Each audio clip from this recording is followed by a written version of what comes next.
So this is a video how to fold your pentagonal knot, which will be this. We'll see the magic point at the end. So I'm using tracing paper. You can use normal copy paper. I'm using tracing paper just because it's easier to see our star at the end. And I've cut a 2 centimeter strip from an A4 sheet there.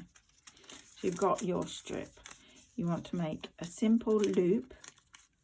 Okay, keep one end longer than the other. Hold it like that and fold this one back through here. Okay, this is your knot.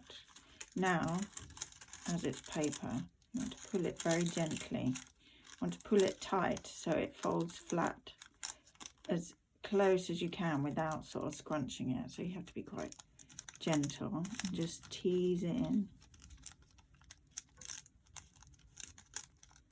Okay.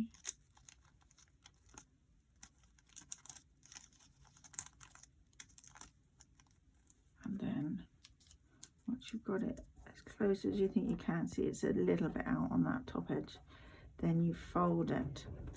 That is your pentagonal knot. And now if I bring in my light box, hopefully you can see